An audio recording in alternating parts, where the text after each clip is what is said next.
primeira embotellarnos na área, costounos un pouco espabilar, pero aguantamos ben, marcaron o gol,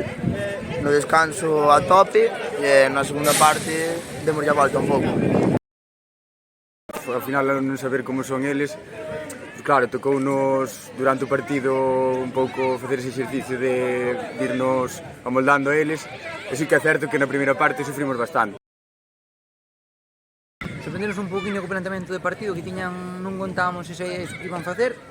pero bueno, seguimos a primeira parte, pero tocaron moitas chegadas, moito dentro lateral, embotellaron moito balón parado, sufrimos, pero bueno, a verdade que defendemos bastante ben a pesar de todo, sacaron moitos corners, unha cousa parecida como se fora o Toén, un equipo que nos meteu tamén dentro, encerrounos, pero bueno, sufrimos hasta o minuto, 30 meteronos o gol 1-0, un desajuste defensivo nunha marca,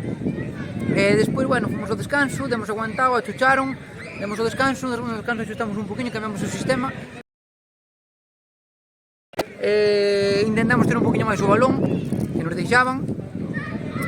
buscamos moita velocidade, sobre todo. E estuvemos finos, un detalle de calidad dun xogador, marcou un empate, estuvo acertado, Xurxo, a verdade que, contento, sufrimos o final tamén, pero tamén sufrimos, podemos haber habido con algún gol máis a favor tamén, pero o empate por resultado, deixa todo pendiente para a volta. Sí, no momento ese que empezamos a tocar e nos tranquilizamos un pouco máis, sí que eles se fundiron e quizás acusaron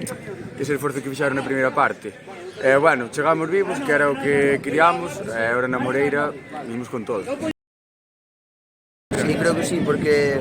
vimos a un campo complicado, a verdade estaba a reventar, apretaba muchísimo e nós en casa a por eles.